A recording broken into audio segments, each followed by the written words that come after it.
दोस्तों Delhi railway station से एक ट्रेन छूटती है जो कि प्रयागराज के लिए आ रही थी।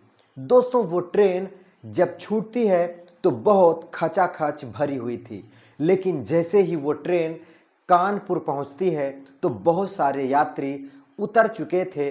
जो लोकल सवारी थी वो सारी की सारी उतर चुकी थी और करीब रात के 8 बजने वाले थे। दोस्तों 8 बजे रात हल्की हल्की ठंडी भी पड़ रही थी और उस ठंडी में एक यात्री सफ़र कर रहा था। और वो यात्री जब कानपुर में रेलवे में थोड़ी भीड़ कम होती है तो वो एक लड़की को देखता है और उसे देखने के बाद वो भौचक्का रह जाता है और उसके पैरों तले उसकी ज़मीन खिसक जाती है। दोस्तों वह उस लड़की को देखने के बाद ये सोचने पर मजबूर हो जाता है कि ये लड़की जब मैं जानता था तब तो बड़ी अच्छी थी और बड़ी हट्टी कट्टी थी, अभी वो देख रहा था तो वो लड़की सूख करके बिल्कुल कांटा हो चुकी थी। दोस्तों वो लड़की जो अच्छे अच्छे कपड़े पहना करती थी आज एक फटे पुराने कमीज के अंदर सफ़र कर रही होती है। दोस्तों उसके पास ठंड से बचने के लिए कोई बढ़िया सी जैकेट स्वेटर कुछ भी नहीं था, बस एक पतली सी कंबल थी, उसी के सहारे वो ट्रेन में सफ़र कर रही थी। दोस्तों जब वो लड़का उस लड़की को देखता है तो वो बड़ा ही उदास हो जाता है और सोचने पर मजबूर हो जाता है कि आखिर उन इतने दिनों में इस लड़की के ऊपर क्या बीती जो लड़की आज यहाँ तक पहुँच चुकी है। और वही लड़की जो कभी अच्छे से फैशन में रहा करती थी, लेकिन आज उसकी सारी की सारी खुशियाँ कहाँ छूट गई। दोस्तों वो लड़का उस लड़की से बात करने के लिए नीचे उतरता है और उसके पास जाकर के बैठ जाता है। नमस्कार दोस्तों, मेरा नाम है शिव भगवान, स्वागत करता हूं एक और बेहतरीन कहानी में। दोस्तों आज की कहानी बहुत ही इंपॉर्टेंट है और बड़ी ही मज़ेदार है। दोस्तों अगर ये कहानी आपको जरा भी अच्छी लग रही हो तो अभी वीडियो को लाइक करके चैनल को सब्सक्राइब कर लीजिए। आपके एक लाइक और सब्सक्राइब से हमारा हौसला और हमारा काफिला बढ़ता है, जिससे हमारा बहुत अच्छा अच्छा वीडियो लाने का मन करता है। तो दोस्तों अभी वीडियो को लाइक कर दीजिए और मैं कहानी में आगे आपको लेके चलता हूं।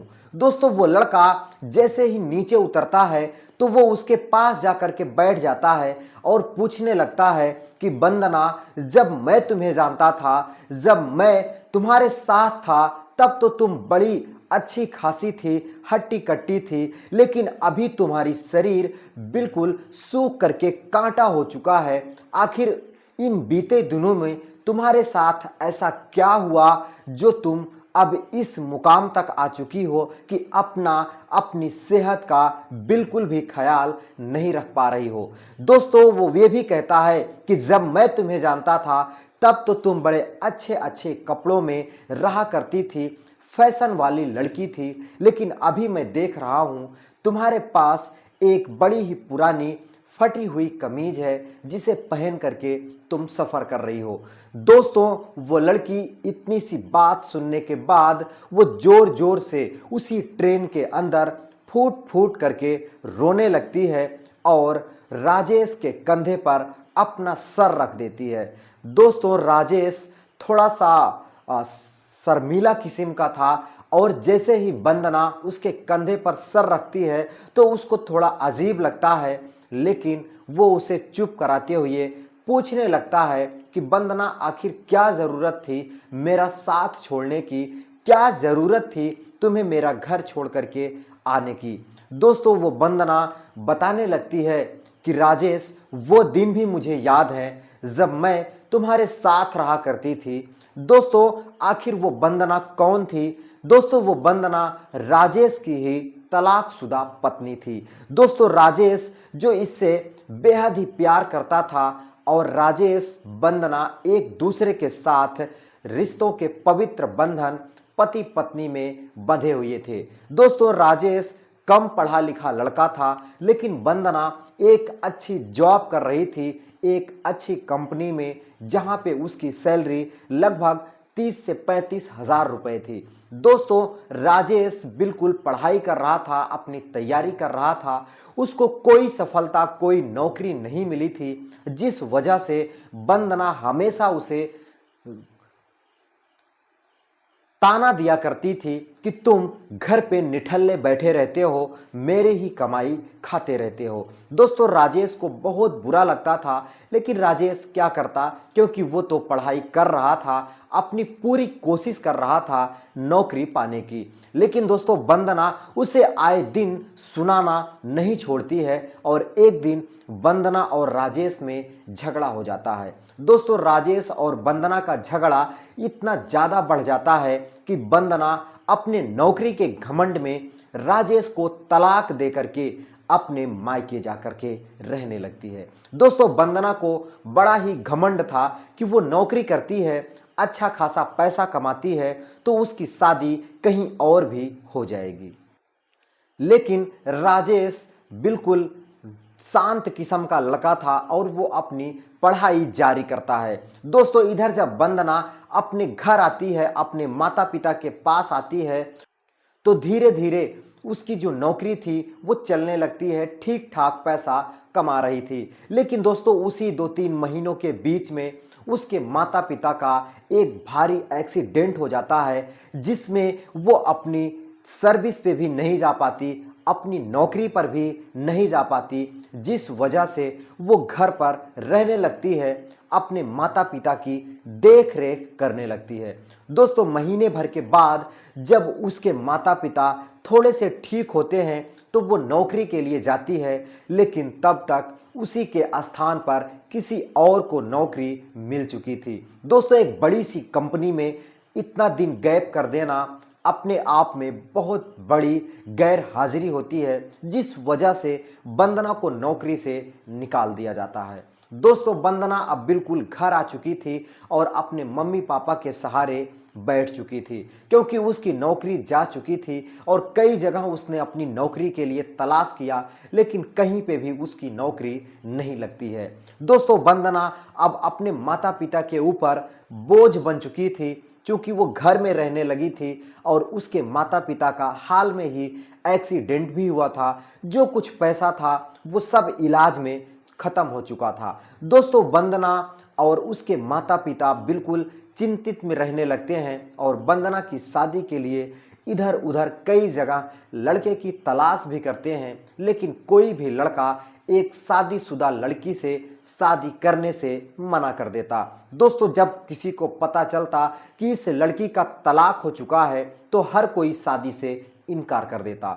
दोस्तों धीरे धीरे 2 साल का लंबा समय बीत जाता है और 2 सालों में वंदना के पास बिल्कुल गरीबी आ जाती है। उसके माता पिता पैसे पैसे के लिए तबाह होने लगते हैं। दोस्तों नौबत यहाँ तक आ जाती है कि अब वंदना को बेगारी करनी पड़ गई। दोस्तों वंदना लोगों के घर में झाड़ू पोछे का काम करने लगती है और लोगों के घर में जो कुछ भी उसको काम मिलता वो करके अपने मम्मी पापा का और अपना पेट पालना शुरू कर देती है। दोस्तों इधर राजेश की पढ़ाई ठीक ठाक चल रही थी और उसे दिल्ली के अंदर एक बेहतरीन जॉब मिल जाती है। दोस्तों राजेश पिछले 6 महीने से जॉब कर रहा होता है और 6 महीने के बाद जब एक दिन उसे छुट्टी मिलती है तो वो अपने घर प्रयागराज आने की तैयारी में लग जाता है। दोस्तों ट्रेन पे बैठता है और ट्रेन में बहुत ही ज़्यादा भीड़ थी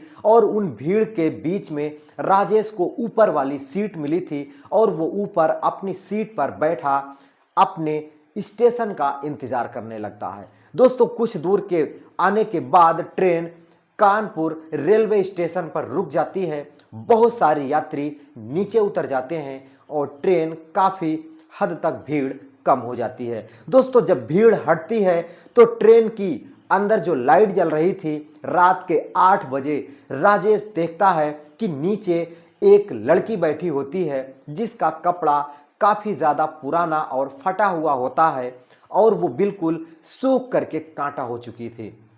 दोस्तों उस लड़की को देखने के बाद राजेश का जो होश था वो उड़ जाता है और उसके पैरों तले जमीन खिसक जाती है, क्योंकि वो वंदना थी, उसी की तलाकशुदा पत्नी थी। और उसकी ये हालत देख करके राजेश को बड़ी चिंता होने लगती है और वो नीचे उतरता है, वंदना के पास जाकर के बैठ जाता है और पूछने लगता है कि वंदना, ये तुम्हारी हालत कैसे हो गई। दोस्तों, वंदना राजेश की आवाज़ सुनते ही तो पहले चौंक जाती है और जब पीछे मुड़ करके राजेश की तरफ उसका चेहरा देखती है तो उसको रोना आ जाता है और उसी ट्रेन के अंदर वो फूट फूट करके रोने लगती है। दोस्तों, उसके रोने की आवाज़ सुन करके आसपास के लोग पूछने लगते हैं तो राजेश बताता है कि ये मेरी तलाकशुदा पत्नी है। दोस्तों, सब लोग कहने लगते हैं कि ठीक है, लेकिन इनकी हालत बड़ी खराब दिखाई दे रही है।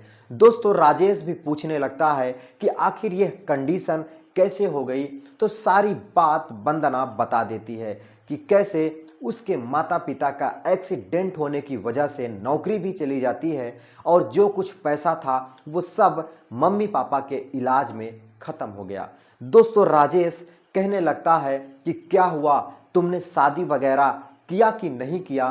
तो वंदना जो होती है वो और ज़ोर ज़ोर से रोने लगती है और उसके कंधे से अपना सर हटाते हुए ना में इशारा कर देती है। दोस्तों, वंदना भी पूछती है कि राजेश कैसे हो, कहाँ हो, क्या कर रहे हो। तो राजेश बताता है कि मैं इस समय दिल्ली में हूँ और मेरी जॉब लग चुकी है, 55,000 रुपये मेरी सैलरी है और मैं पिछले 6 महीने से अपनी जॉब कर रहा हूँ। दोस्तों, वंदना ये सब सुन रही थी क्योंकि वो राजेश अब पराया था, उसका पति नहीं था। दोस्तों, वंदना कहने लगती है कि क्या हुआ, आपने अभी तक शादी किया कि नहीं किया।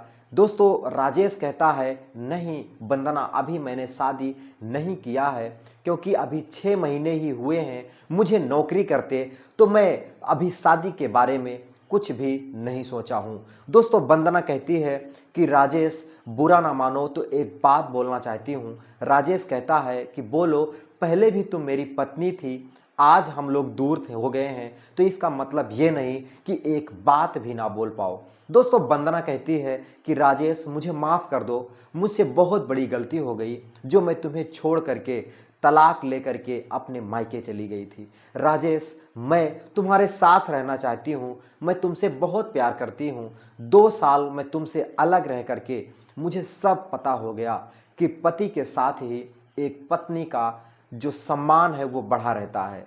पति का साथ छोड़ने के बाद एक पत्नी का जो सम्मान है वो नीचे गिर जाता है और उसे कहीं भी ठिकाना नहीं मिलता है। दोस्तों, राजेश कहने लगता है कि ठीक है, इसमें तुम्हारी क्या गलती है, गलती मेरी भी थी, मैं उस समय जॉब नहीं करता था, तुम्हारे ही पैसे पर अपनी ज़िंदगी बिता रहा था, लेकिन मैं भी क्या करता, मैं पढ़ाई कर तो रहा था, अपनी पूरी कोशिश कर रहा था, जॉब ही नहीं मिल रही थी तो उसमें मैं क्या कर सकता हूँ। लेकिन अब तुम मेरे साथ चल सकती हो, मैं तुम्हें अपनी पत्नी मानता हूँ क्योंकि अब मैं जॉब भी करता हूँ और 55 से 60,000 रुपये महीने भी कमाता हूँ।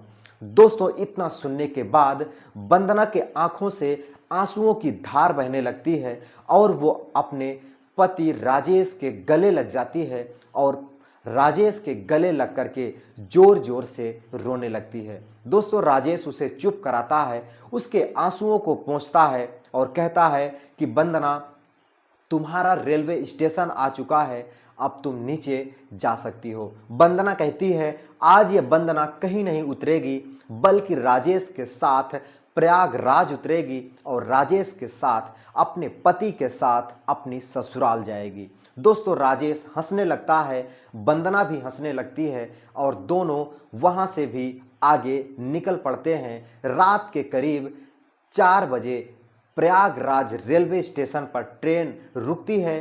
वंदना और राजेश नीचे उतरते हैं और दोनों अपने घर जाते हैं। दोस्तों, ये थी कहानी वंदना और राजेश की। आपको कैसी लगी कमेंट करके ज़रूर बताइएगा और जाते जाते अगर वीडियो को लाइक नहीं किया है, चैनल को सब्सक्राइब नहीं किया है तो लाइक सब्सक्राइब जरूर करिएगा ताकि हमारा हर वीडियो आप तक पहुंचता रहे। दोस्तों, मिलता हूं फिर किसी नई कहानी के साथ किसी नए वीडियो में। तब तक के लिए दोस्तों, नमस्कार।